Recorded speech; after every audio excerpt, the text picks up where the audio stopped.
You know, I think this is one of the prettiest views throughout the Blackstone River Valley. We're looking out over the Blackstone River floodplain and Rice City Pond. And the area is just so incredibly rich with history and beauty that you can see the old historic Blackstone Canal as it hugs the slope of Goat Hill. It's almost impossible to tell what century you're in. The area is that pristine. And how do you save such a natural gem as this? Well, fortunately, the state of Massachusetts has purchased this land and has turned it into the Blackstone River and Canal Heritage State Park. But folks, you and I both know that the federal and state governments have less and less money that they can use to protect and preserve such wonderful natural areas as this. So what can we do? Well, hi, I'm Chuck Arning, National Park Service Ranger with the Blackstone River Valley National Heritage Corridor, and today we're going to investigate some of the tools that preservationists have to preserve and protect such wonderful areas as this, old historic buildings, and downtown areas. So join me as we look inside our preservation toolbox, find out what kind of tools we have and how we can use them to preserve and protect.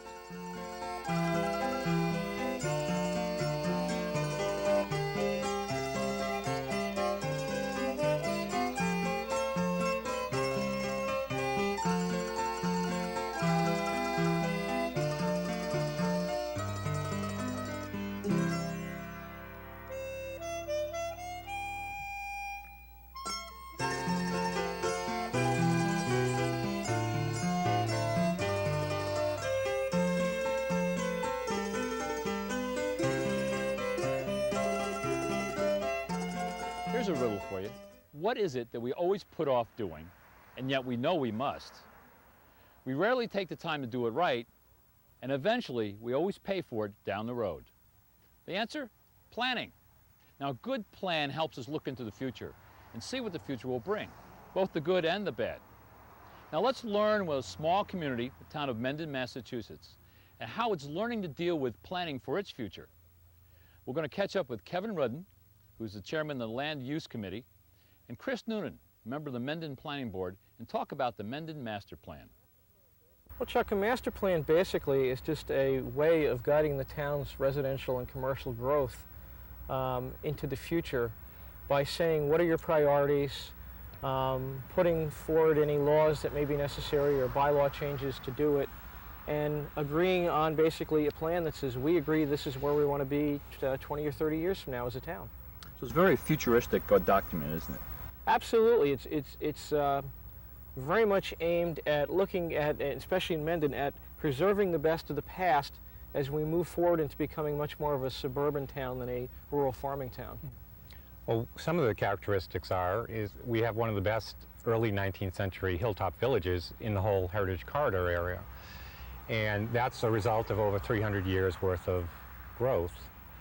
And on parts of surrounding the downtown village area, you have beautiful vistas of still some open farm fields and stone walls, very much the way they were 200-300 years ago. And then outlying that, you have suburban subdivisions being built as you get further and further away from the village. So that beautiful core area is there. The town has two sort of high-density cores. One's the village and one is the around the lake area. And then beyond that, we really do have a strong 19th century agricultural landscape or cultural landscape. And one of the most difficult, most critical issues to deal with is how you deal with all those open space and forested lands and in this transition to suburbia that Kevin was referring to. We've been farming in the town of Mendon for 18 years, producing wholesale milk. And the last few years we diversified into producing a compost and topsoil product to be marketed throughout the Blackstone Valley here and southern Massachusetts and New England. We purchase all our feed, relying on other farmers in the valley as far away as Connecticut and New Hampshire to produce feed for our cattle because of the dwindling land base within the valley and the increase in development. Developing the compost, we did that to alleviate some of the manure produced on the farm and develop it into an extra product to gross more revenue for the farm, and pretty soon that'll be the top revenue of the dairy, and the dairy will be kind of secondary, but they both need to go together to produce the best compost. Probably all farmers are high-tech. We try to be on top of things a little more than maybe other folks. We just try to do our best and keep our costs lower. Mended's been good to us. The land base has been shrinking over the past 15 years. More land's going to vegetable production and less to dairy. We're the last remaining dairy in the town. The farm is under 61A to keep the land taxes down. Long term, things have been changing the last couple years faster than probably the last 20 years with weather all across the country driving the cost of production higher and higher, squeezing out many New England farmers, and also has a tight squeeze on us. We're looking to diversify into some retail, and if we can do that, there's still a future in Mended for us. If not, we cannot wholesale a product out of this town. As Mended grows, people really wanted to keep and retain its rural character. They want development to remain on a small scale. They want to keep the open farm fields and wooded hillsides that they see somehow as suburban growth occurs. They like the fact that the town has a fiscally conservative government and is volunteer-oriented. They want to keep it that way. And they also know that we need a balance in economic growth and people's right to enjoy a return on the land that they have, whether they sell it for subdivisions or commercial growth. And the people didn't say, stop growth. What people said is, we want this rural character to continue, even as we recognize we're becoming a suburban type community. And some of the nicer examples, specifically on Route 16 in the village, is we have a greenhouse that had an addition, an expansion, but that expansion during the mid-1980s is one that reads correctly, meaning the character of the materials used on the outside, the colors, all those small little nuances allow that commercial building, and of fairly good size, to fit in well within the streetscape. People really cared about how things looked. Nobody wanted to do something as radical that says you can only paint these colors, or you have to do clapboard buildings, or we want a brick sidewalk here. That's not Mended style, but what people said is, we really care that new development fit into the way things look in town. Another example in the downtown area is the Mended Country Gift Barn, which is known fairly far and wide, wanted to practically double its size in the 80s, and instead of building a modern steel or prefab building, the owners got an architect to come in and basically did something that matches the colonial flavor of the town. It has a very interesting roof shingle pattern because there's a Christmas store in it. There's a red and green roof shingle pattern. Mm-hmm. And instead of creating an eyesore with the greenhouse expansion and the gift barn expansion, we actually have two tremendous assets to the town. They're actually next to each other that form a really visually stunning and beautiful piece that actually attracts people far and wide to the town. And that's the type of thing people said they want. They want more of things that are fitting in the character of a 1800 style village area, which is what we have. Another important characteristic is trying to preserve the feeling of open space as subdivision growth occurs. And open space is not 30 front lawns in a subdivision. It's green belts of trees. It's keeping a vista of stone walls and farm fields. It's here. And it's here where we're standing. It's some very good examples of subdivisions that would, for instance, one of our proposals is flexible zoning, so that instead of the cookie cutter subdivision approach where you have a large road cutting out a large section of land and basically a clear cut of the entire subdivision and large lots, which is where the zoning occurs, we're proposing a more, almost a conservation subdivision approach where if you look at the land and there's a scenic meadow or vista or hillside you want to preserve, you push the development into smaller, more close together areas and preserve that area. And so the goal of the master plan basically is to say, let's look down the road. If we're a town of 15,000 people with more business and commercial use in town, what don't we want to lose when we're at that point? What we're trying to do basically is preserve the best of the past, recognize that growth is coming, and blend the two in a way that the character of the town, which is what primarily people tell us they move here for or stay living here for, that character remains in the face of suburban growth.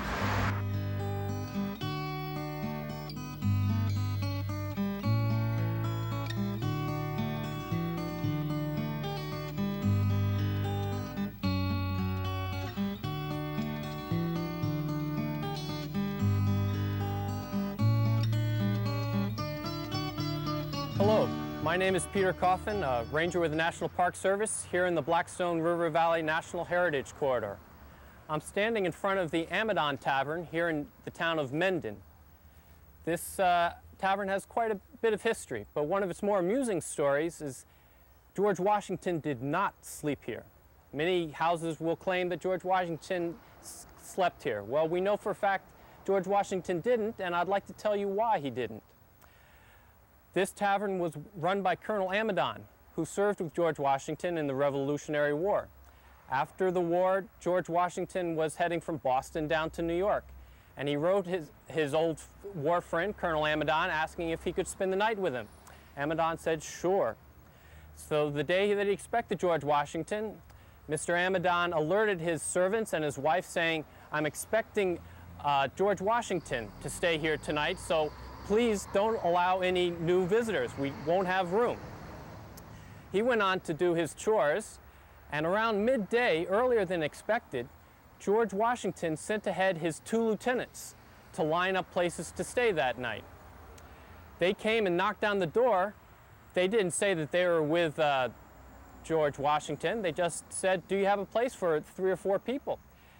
The serving girl followed her orders and said, no, sorry, we don't have any room tonight.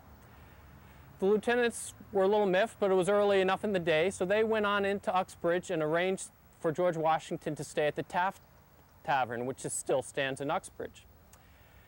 So poor Colonel Amidon missed his visit with George Washington. The building doesn't have that claim to fame, but it does have the historic importance of still standing here at the crossroads in Mended. And it's the transportation routes that were so important for the early settling of Mended. These were the hilltops where people traveled on the roads to keep away from all the rivers and the wetlands. Mended originally included parts of the towns of Blackstone, Millville, Uxbridge, Northbridge. Well, as they grew and grew during the Industrial Revolution, they eventually got too big, and they couldn't travel here to Mended to do their shopping or to attend church. So they created their own town and split off from Mended. And that's why it gets the name of Mother Mended. So this has been your Blackstone Moment, and I'm Peter Coffin. Come back and visit us here in Mended in the Blackstone Valley.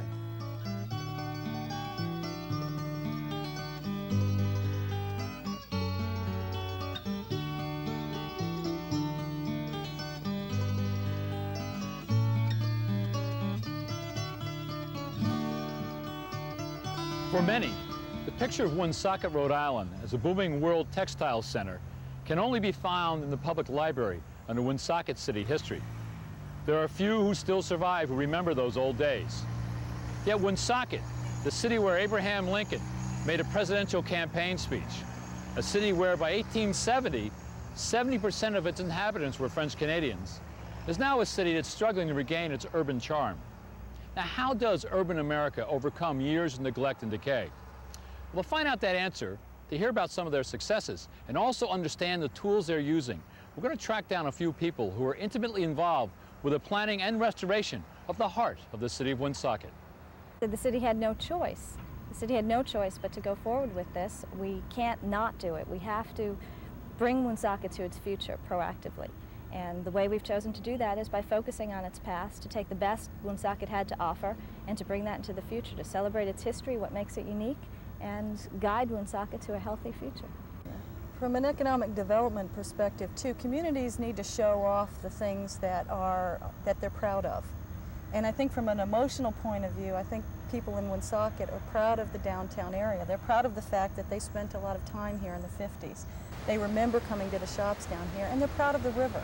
It's a matter of pride, and it's also a matter of business climate, knowing that attracting new businesses to the community is easier if you set the stage. Mm-hmm. You know, if you keep it clean and you keep it safe and you pay attention to the areas that developers pay attention to, you will begin to turn the economy around. So, you know, I think the things that Woonsocket is doing with the Highland Park, with the Main Street area, all make it a better climate to do business in. And those are important issues for the city. What are some of the tools that you have before you to help maintain the vision here and help restore the city? Well, one of the greatest tools, Woonsocket over the years has been fortunate to be a recipient of community development block grant funds, and a lot of those funds have been channeled into the downtown. This park we're standing in, River Island Park, was created with community development block grant funds, as well as with funds that were given to us by the State of Rhode Island Department of Environmental Management. And working as a partnership, Main Street 2000, the City of Woonsocket, DEM, we've all worked together on different projects. This is one of them where we created River Island Park. Another project where we use community development block grant funds that's ongoing is the Commercial Facade Restoration Grant Program. And that allows us to rehab several of the properties along Main Street by giving the owners of those properties a grant. Currently it's up to $40,000 to renovate the exterior of their building, to make it historically appropriate, either returning it to its previous condition through documentation, photographs, any information we can have, or if it's a newer building, by trying to adapt it to make it fit in with the historic buildings around it a little bit better. And that's been an exciting program where we've had several buildings. It's particularly exciting now because at this point in time when you walk down Main Street, there are more buildings that have been done than those that haven't been done. And I think that, you know, the city can point with pride to the fact that they've really stuck to their guns about making sure that renovations are appropriate, and they've added to the overall historic flavor of the district. And when you start talking about what differentiates you from other places, you have to talk about the river. You have to talk about your anchor areas, and you have to talk about the streetscape. And the streetscape here is really nice. One of the reasons the Commercial Facade program works so well is that we give a grant, an outright grant, for 100% of the exterior rehabilitation costs up to this $40,000 limit. And what that does is it allows us to control the exterior work to make sure it's appropriate, and it allows the property owner to save their funds for the interior work, for code improvement, to make the building a viable building while we make it an attractive building. So we work together, and it's worked great so far. Main Street will survive if we have viable buildings as well as attractive ones. Both are just as important. Historic preservation doesn't work unless the buildings have economic value. And, you know, that's sort of where Main Street 2000 comes in as well. You know, the city and Main Street 2000 work very closely in partnership, along with the property owners and the businesses, to bring new businesses in. And the plan is to bring new businesses into the street level storefronts, create cash flow for some of these older buildings, and then move our way up in the development scheme. We've also focused very clearly on the area that over the last 5 years, plans had been put together to develop this park, to develop the visitor center, and to redo the streetscape with historic lighting and two-way traffic and a more pedestrian-friendly environment. So we're focusing on the area that is under construction right now to bring new businesses in. The bikeway and the Main Street reconstruction is a coordinated effort between the city, the state, and the private organizations like Main Street 2000, all working together to achieve a single goal. Another example is the Visitor Center, which we're building right here, or renovating right behind us, the former Lincoln Textile Building. This was a project, a very exciting project, the Woonsocket Visitor Center and Museum of Work and Culture. It was thought of back in the late 80s. We've been working at it ever since. And with everyone putting in the best they can in their end of the partnership, we're very close to achieving that. The building's under construction right now. The museum designers are busy at work, and we expect to have an opening in a little over a year. Woonsocket's most important assets are its people, its river, and its architecture, and I think we combine all of those. We tell the story about the workers, we tell the story about the mills and how the river allowed the mills to work and the people allowed it to continue, and it's a great story. It's everyone's story, and it's important to Woonsocket and to the Blackstone Valley. And little by little by little, the people in the city and the people at Main Street 2000 have been willing to chip away, tiny pieces at a time, building toward that big goal. And, you know, in addition to the Visitor Center, there's also the Stadium Theater Restoration Project on the other end.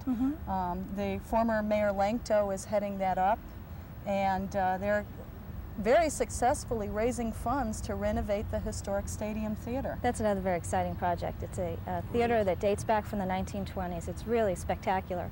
And to bring that back online, to have an active arts center in downtown Woonsocket at one end and have the Visitor Center and Museum at the other end, and then everything that will fall in between. We have an exciting antique business starting up.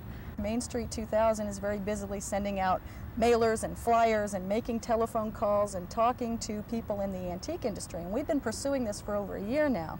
As a result, we have our first 2 antique businesses down here, and I have 3 others right now looking at space.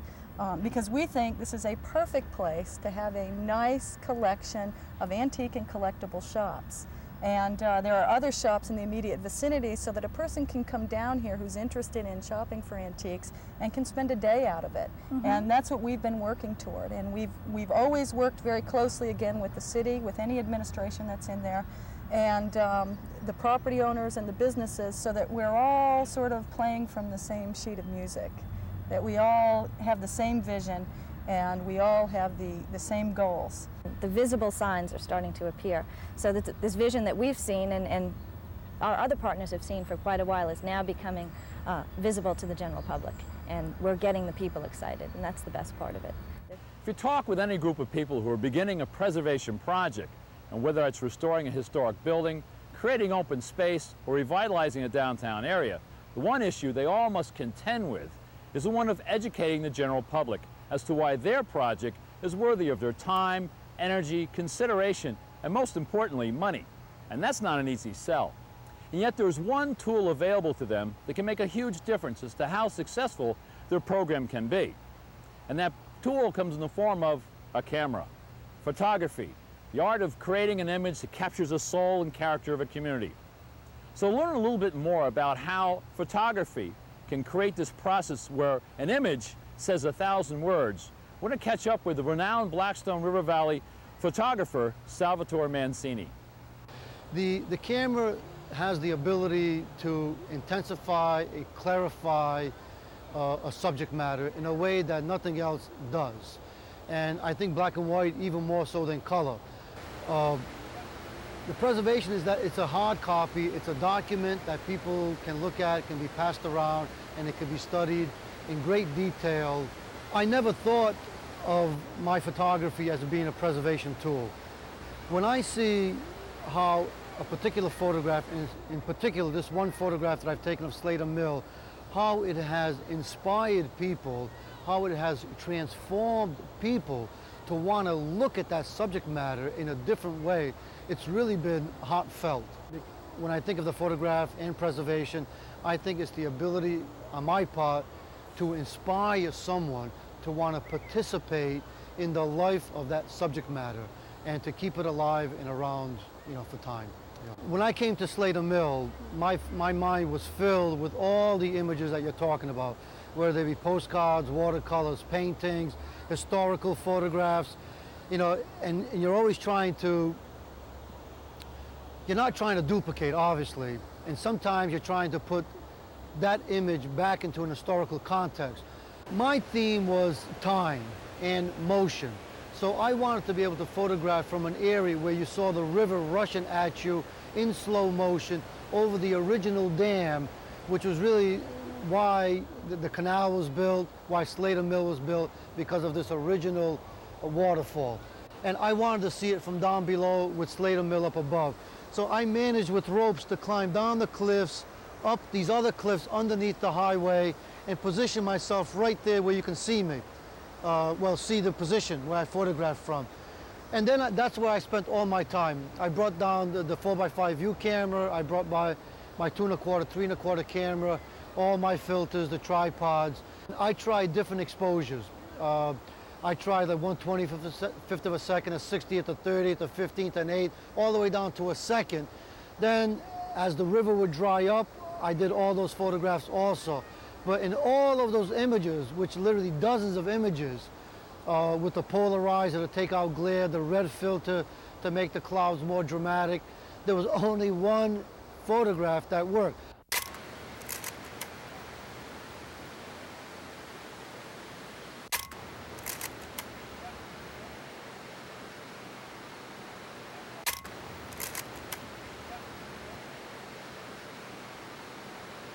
Even you try to pre-visualize what this picture is going to be, I still could not predict which photograph, which interpretation was really going to have the magic. And one of them had magic and all the rest of them were just pictures. Yeah.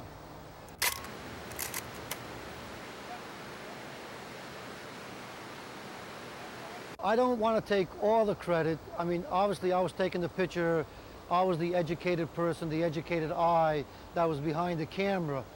But there's always something magical happening around you. And sometimes they say that good luck helps the prepared mind. So I could have been prepared. Obviously I was prepared. Obviously I was dedicated. Obviously I was focused in on my story about Slater Mill. But you know, whether you connect with the other things that are going on around you or not is something that is really out of my control. In this case, something happened. I keep wanting to say it was a little bit unpredictable, because a lot of things in life which are good are unpredictable things. Even though you're standing inside of this whirlwind, inside of the whirlpool, there's still unpredictability involved. And here's why photography is such a great preservation tool, is you captured an image that everybody grabbed hold of and said, this is important. Yeah. It's right in our community, and sometimes I've never been here before, and people who've never been to Rhode Island saw that and said, this is marvelous, this is important, this is unique.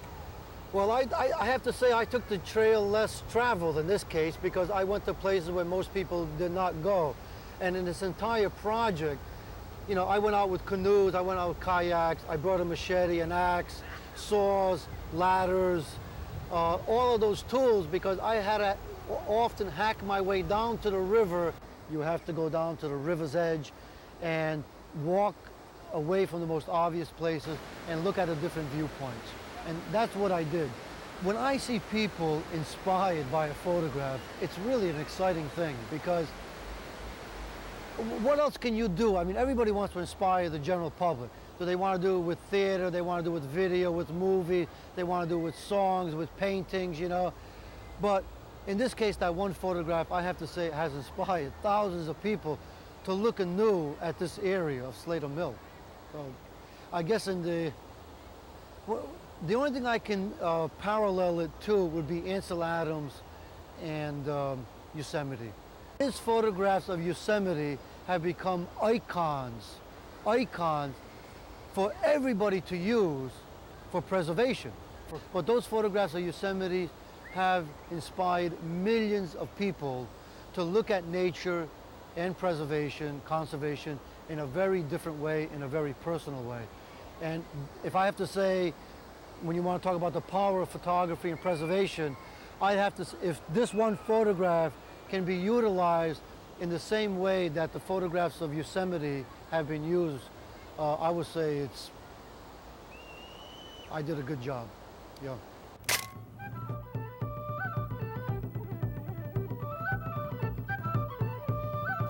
Our preservation efforts take a lot of hard work, and sometimes it's quite a thankless task. But it's the vision that we hold dear about what our communities can be and what they can represent that drive us to protect these historic buildings and create open spaces. They leave an indelible stamp upon our communities of who we are as a people. Now, we've learned of many tools we can use in our preservation work: master plans, zoning ordinances, even a camera. And a hammer comes in mighty handy too, as being demonstrated behind me as Slater Mill goes through some major restoration work. Slater Mill is in its 75th year as a museum, 203rd year as a working cotton mill. Well, this has been National Park Service Ranger Chuck Arning with the Blackstone River Valley National Heritage Corridor. And look at your own town and community. Are there some places that could use some tender loving care? Fight the good fight, and I hope to see you in the valley.